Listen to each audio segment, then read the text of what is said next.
Hello दोस्तों, क्या हाल चाल है आप सभी की। आशा करता हूं आप सब बहुत अच्छे होंगे और मैं बता दूं मैं भी बहुत अच्छा हूं। तो चलिए शुरू करते हैं डेप्रिसिएशन का रिवीजन। ये सेकंड पार्ट है और हम लोग अगेन एसएलएम यानी कि स्ट्रेट लाइन मेथड को आपके साथ आज रिवाइज करेंगे। तो मैंने अगेन ये क्वेश्चन आपके टीएस ग्रेवाल बुक से लिया है और अगर आप वहां से देख सकते हो तो वहां से भी देख लेना, और आपके कन्वीनियंट के लिए मैंने स्क्रीन पे भी क्वेश्चन शेयर कर दिया है। तो मैंने रेफरेंस के लिए बता दिया कि क्वेश्चन मैंने कहाँ से लिया है। The answer is TS Grewal book से लिया है। चलिए तो एक पहले बेसिक सा क्वेश्चन करते हैं रिवाइज के लिए, फिर हम लोग इससे थोड़ा सा बड़ा क्वेश्चन लेंगे अगले क्वेश्चन में, ठीक। Hey Google, which is best tutor class in Bokaro? It's efficient.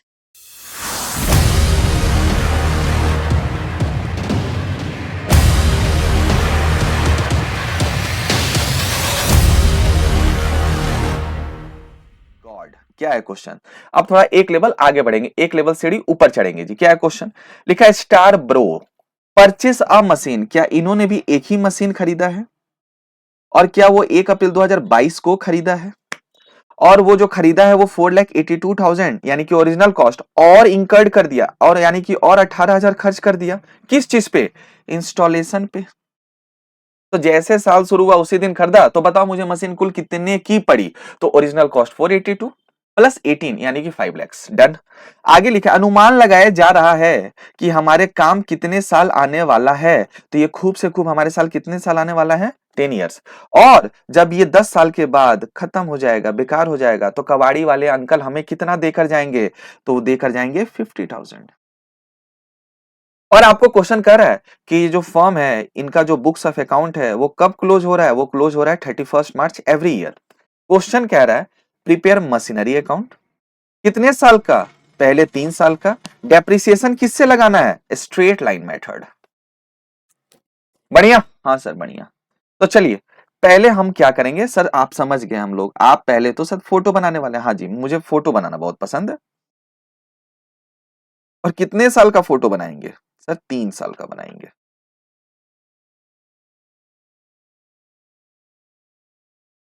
ठीक है जी। तो कब से शुरू हुआ है ये सर, 1 अप्रैल 2022। तो मैं यहां लिख रहा हूं 1 अप्रैल 2022। फिर कब साल खत्म होगा, 31 मार्च 2023। फिर कब होगा जी, 31 मार्च 2024। फिर कब होगा जी, 31 मार्च 2025। तो मुझे बताओ क्या जैसे साल शुरू हुआ उसी दिन मैंने खरीदा है क्या, और मैंने जो खरीदा है उसमें जो कुल पैसे लगाए हैं वो 4,82,000 प्लस 18,000, यानी कि दोस्त जो कुल पैसे हम लोगों ने लगाए हैं वो कहीं ना कहीं 5 लाख रुपीज लगाए हैं। और मैं इस 5 लाख रुपीज को अगर टोटल कॉस्ट बोल दूं तो आपको बुरा तो नहीं लगेगा सर, बिल्कुल भी नहीं, बिल्कुल भी नहीं। तो मुझे वो मशीन कितने की पड़ी, 5 लाख रुपीज की। ठीक है सर। तो सर क्यों 18,000 जोड़ दिया, जब कभी भी हम मशीन खरीदते हैं यानी कि फिक्स टेंजिबल एसेट्स खरीदते हैं, उससे रिलेटेड जो कुछ भी खर्चा होता है वो सारा खर्चा मशीन में जाकर डेबिट हो जाता है, ऐड हो जाता है। ओके सर, आगे बताओ। लिखा हुआ है 10 साल के बाद इसका स्क्रैप वैल्यू है कितना, 50,000। ठीक है। तो चलिए मुझे आप बताइए, क्या हम डेप्रिसिएशन निकाल सकते हैं, क्या हम एनुअल डेप्रिसिएशन निकाल सकते हैं, क्या हम एनुअल डेप्रिसिएशन निकाल सकते हैं। हाँ सर, अब इस बार रेट नहीं दिया हुआ है और एसएलएम से निकालना है, तो निकाल सकते हैं कि नहीं निकाल सकते हैं? हाँ। तो सर आपने फॉर्मूला सिखाया था, क्या सिखाया था, total cost minus scrap value. क्या बताइए, स्क्रैप वैल्यू। तो मैं स्क्रैप वैल्यू से पहले एक वर्ड लिख दे रहा हूं, estimated scrap value divide by estimated useful life. चलो जी, ये तो हो गया फॉर्मूला। क्या टोटल कॉस्ट हमें पता है, हाँ सर अभी तो आपने निकाला 5 लैक्स। ओके जी, तो मैं यहां लिख दे रहा हूं 5 लैक्स। क्या हमें स्क्रैप वैल्यू पता है जी, हाँ सर वो तो दिया है ना 50,000। क्या हमें लाइफ पता है खूब से खूब, ये कितना मेरा साथ देगा, ये दोस्ती कितने कितना गहरा होगा, कितने सालों का सर, 10 ईयर्स का। ठीक है, 10 साल का दोस्ती है। ये हमारे बिजनेस में दोस्ती जो निभाएगा वो कितने साल निभाएगा, 10 साल। तो मुझे बताओ जब हम इसे सॉल्व करेंगे तो एनुअल डेप्रिसिएशन कितना निकल कर आ जाएगा? तो 5 लाख में 50 गया 450 डिवाइड बाय 10, यानी कि एक साल का डेप्रिसिएशन कितना आ जाएगा? 45,000। सुनिए, अच्छा मैं थोड़ा बोलना चाह रहा हूँ कि अगर हम रिवीजन कर ही रहे हैं, क्वेश्चन नहीं बोला है, मैं ऐसे ही आपके लिए एक बार रिवाइज करा रहा हूँ। अगर रेट निकालना हो तो क्या रेट निकाल सकते हैं क्या? क्या सर आप भी मजाक कर रहे हैं? हाँ सर रेट निकाल सकते हैं। तो चलो ना एक बार रेट भी निकाल लेते हैं। ऐसे ही मेरा मन किया, मैं सोचा कि जब पढ़ ही रहे हैं, रिवाइज हो ही रहा है, तो अच्छे से कर लेते हैं। तो क्या रेट निकाल सकते हैं? हाँ सर, आपने फॉर्मूला सिखाया था। क्या सिखाया था जी? आपने सिखाया था एनुअल डेप्रिसिएशन। क्या सिखाया था आपने? Annual depreciation. ओके,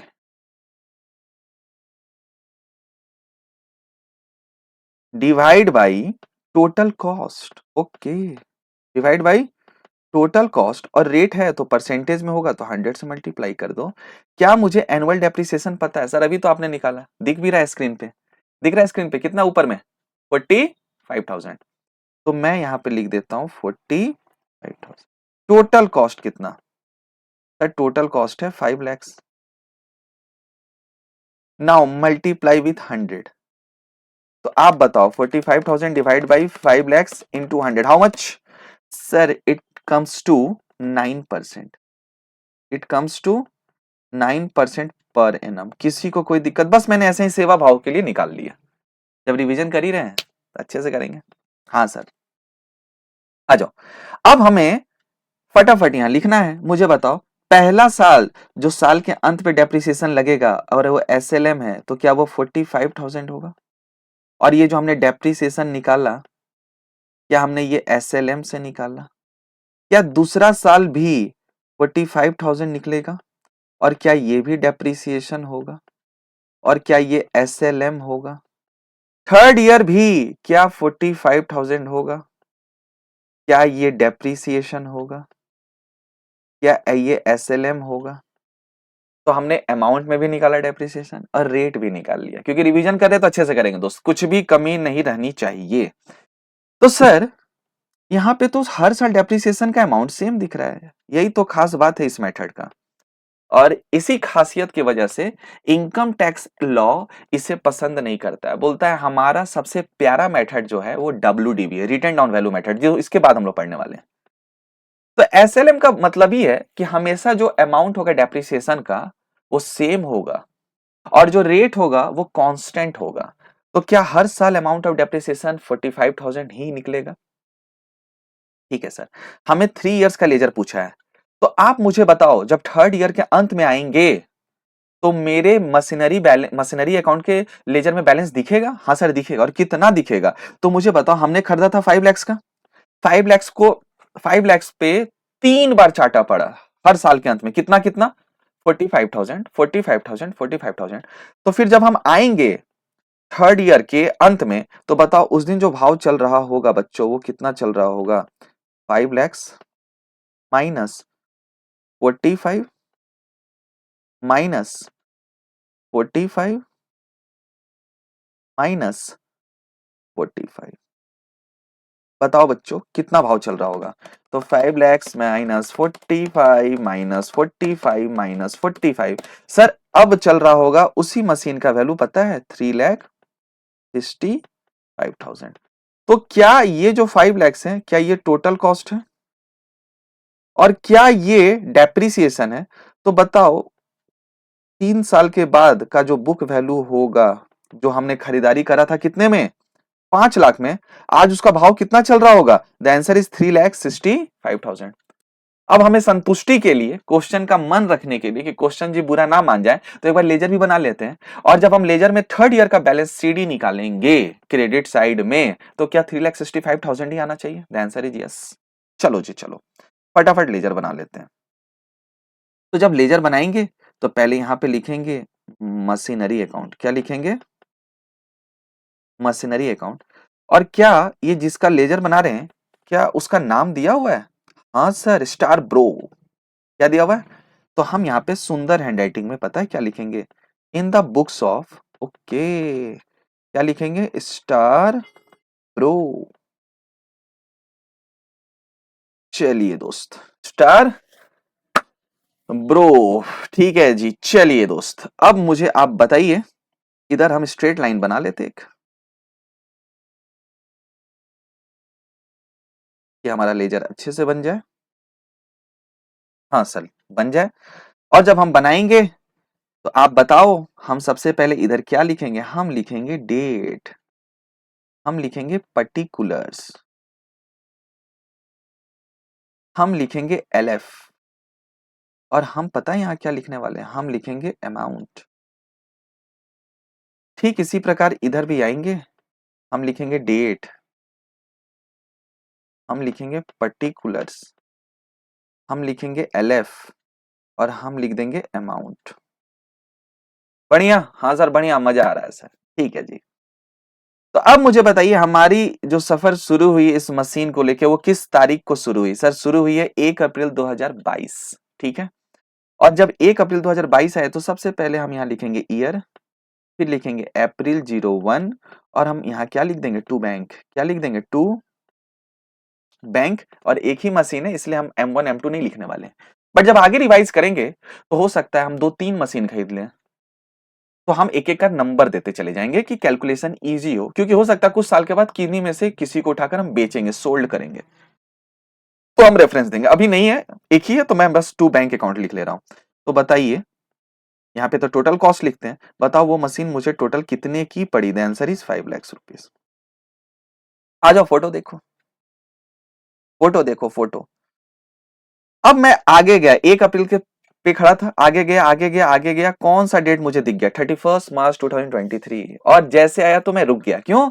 उस तारीख को हमें लगाना होता है डेप्रीसिएशन। क्या लगाना होता है? डेप्रीसिएशन। और जब हम डेप्रिसिएशन लगाते हैं तो उससे मशीन का वैल्यू क्या हो जाता है? कम हो जाता है। तो हम डेप्रिसिएशन साल के अंत में लगाएंगे, यानी कि 2023, और हम यहां पर आके क्या लिख देंगे? मार्च 31। और क्रेडिट साइड के लेजर में जाकर हम क्या लिखते हैं? बाई से, और हम लिख देंगे बाई, ध्यान से देखना बच्चों, बाई डेप्रिसिएशन अकाउंट। और हम यहां जाकर पता है कितना लिख देंगे बच्चों? हमने निकाला था 45,000। और फिर हम इस लेजर को क्या करेंगे पता है? कास्टिंग करेंगे ईयर एंड पे। तो पता चला इसका डेबिट साइड बड़ा आ रहा है, तो जो साइड बड़ा आता है उस साइड का अमाउंट दोनों तरफ लिखते हैं, यानी कि डेबिट साइड भी लिखते हैं और क्रेडिट साइड भी लिखते हैं। तो मुझे बताओ, 5 लैक्स में से 45,000 जाएगा तो बचेगा 4,55,000। और इससे प्यार से इसी तारीख को हम क्या बोलेंगे? By balance CD. ओके। और जैसे साल का शुरुआत होगा, रात का 12 बजेगा, तो ये डेबिट साइड आकर बन जाएगा टू बैलेंस बीडी। और हम यहां लिख देंगे 4,55,000, और हम लिख देंगे 2023। लेकिन इस बार रात का 12 बज चुका है और हो गया है अप्रैल 1। यानी कि हम लोगों ने कहीं ना कहीं यहाँ का काम कंप्लीट कर लिया। अब हम कौन सा करेंगे ईयर का कंप्लीट? उसके बाद वाला, यानी कि 23 से लेके 24 तक। कुछ भी हुआ है क्या इन साल के बीच में? 23-24 में हमने कुछ परचेस किया है, सोल्ड किया, कुछ भी किया है क्या? The answer is no. Answer is no. तो इसका मतलब हम चलते चलते कहां पहुंच जाएंगे? फिर ईयर एंड पे पहुंचेंगे, और ईयर एंड क्या होगा इस बार? 24। और 24 पे फिर क्या लगेगा? डेप्रीसिएशन। और कितना लगने वाला है दोस्त? 45,000। सर सेम आ रहा है, एसएलएम है ना, तो एसएलएम में अमाउंट क्या होता है डेप्रिसिएशन का? सेम होता है ना। आइए ना, लिखते हैं। सर लिखो ना। तो अब जब साल के अंत में आ जाएंगे तो हम आ जाएंगे 2024, और हम आएंगे यहाँ पे लिखेंगे मार्च 31। और पता है दोस्त, हम क्या लिखेंगे? By depreciation account. और हम यहाँ पे लिखने वाले हैं अगेन 45,000। तो सर डेप्रिसिएशन तो सेम आ रहा है, तो आपके रेफरेंस के लिए मैं इसको हाईलाइट भी कर देता हूं। क्यों क्यों सेम आ रहा है? क्योंकि मेथड कौन सा हम फॉलो कर रहे हैं? Answer is straight line method, original cost method, fix installment method, ये सब इन्हीं का नाम है। और फिर हमें क्या करना है? टोटल करना है लेजर का उस साल। ओके। अब बताओ, अभी भी कौन सा साइड बड़ा आएगा? Sir debit side. तो हम वो डेबिट साइड में तो लिखेंगे वही अमाउंट हम क्रेडिट साइड में भी लिखेंगे 4,55,000 और माइनस कर देंगे 45,000। तो बताओ बच्चों इस बार कितना आ जाएगा? सर इस बार आ जाएगा 4,10,000 और उसी तारीख को हम लिखेंगे मार्च 31st और हम पता है क्या लिख देंगे बच्चों? By balance CD, by balance CD। और जैसे रात का 12 बजेगा 2024 नया महीना शुरू होगा, नया तारीख आएंगी और हम डेबिट साइड जाकर लिखेंगे टू बैलेंस BD और हम कितना लिखने वाले हैं? हम लिखने वाले हैं 4,10,000। ओके जी ओके, बढ़िया। हाँ सर बढ़िया। फिर हम आ गए, तो क्या हम लोगों ने सेकेंड ईयर को भी कंप्लीट कर लिया? हाँ सर हमने सेकेंड ईयर को भी सक्सेसफुली कंप्लीट कर लिया। अब किस ईयर पे आएंगे? थर्ड ईयर पे। तो सर थर्ड ईयर को भी हाईलाइट कर दो। अच्छा जी, क्या थर्ड ईयर में कुछ दुर्घटना घटा है क्या? थर्ड ईयर में कुछ दुर्घटना घटा है क्या? सर थर्ड ईयर में भी कुछ दुर्घटना नहीं घटा, तो चलते चलते कहां पहुंच जाएंगे? ईयर एंड पे। और ईयर एंड पे फिर आकर हम क्या लगाने वाले हैं? डेप्रिसिएशन। और फिर डेप्रिसिएशन कितना लगाने वाले हैं क्रेडिट साइड जाके लेजर के? 45,000। सर फिर सेम क्यों आ रहा है? The answer is again SLM है, यानी कि SLM में हमेशा अमाउंट ऑफ डेप्रिसिएशन सेम होता है। ओके सर, आ जाओ आ जाओ आ जाओ। अब जब हम आ गए तो 24 में थे, अब ईयर एंड पे आ गए तो हो गया 2025 और हम आ गए मार्च 31st और हम पता है क्या लिख देंगे? By depreciation account, by depreciation account. और हम यहाँ पे अगेन कितना लिखने वाले हैं? Amount of depreciation 45,000। तो बताओ बच्चों कितना आ जाएगा? क्या मैं इसको भी हाईलाइट कर लूं 45,000 को? हाँ सर। तो लेजर में एक चीज आपको दिख रहा होगा, 3 साल का लेजर बनाना था और तीनों साल डेप्रिसिएशन में अमाउंट सेम आ रहा है because of the method use is SLM यानी कि स्ट्रेट लाइन मेथड। मस्त। हाँ सर बढ़िया, बिल्कुल बढ़िया सर। तो दोस्त फिर हम इस लेजर को क्या करने वाले हैं? टोटल करते हैं, कास्टिंग करते हैं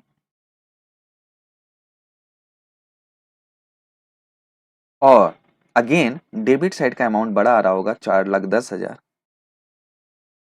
4,10,000 और 4,10,000 में से फिर 45 माइनस करेंगे तो पता है दोस्त कितना आ रहा है? 3,65,000।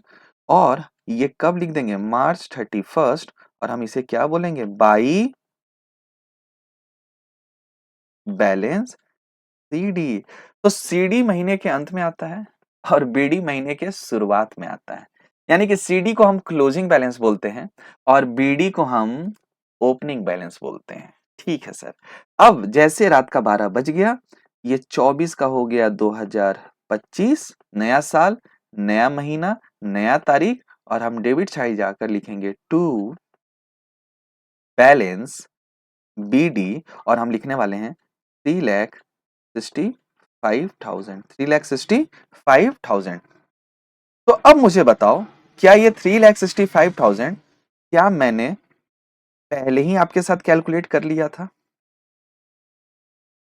तो जो मशीन मैंने खरीदारी करा था 5 लाख में, आज उसका भाव क्या चल रहा है? 3,65,000। क्यों? क्योंकि उसके ऊपर चाटा पड़ा लगातार 3 साल, क्या बोलकर? डेप्रीसिएशन। और डेप्रिसिएशन से उसका भाव घटकर 3,65,000 हो गया है। तो यही चीज मैंने लेजर में आपको बताया कि जो मैंने 5 लाख में खरीदा था, आज उसका भाव चल रहा है 3,65,000। क्यों? क्योंकि 3 साल में हम लोगों ने 3 बार उस पे चाटे मारे हैं। उस चाटे का नाम क्या है? डेप्रिसिएशन। तो क्वेश्चन का यही रिक्वायरमेंट था, तो मैंने एक बेसिक सा क्वेश्चन लिया आपके साथ और थोड़ा बहुत मैंने सारे एक्सपेक्ट को रिवाइज करने का कोशिश किया। तो मिलते हैं अगले क्लास में। अगले क्लास में हम लोग अलग क्वेश्चन को रिवाइज करेंगे आपके साथ। तब तक के लिए आप इसको अपने साथ प्रैक्टिस करो, इससे मिलता जुलता क्वेश्चन को सॉल्व करो। तब तक आप अपना ख्याल रखो। टाटा, सी यू, बाय बाय।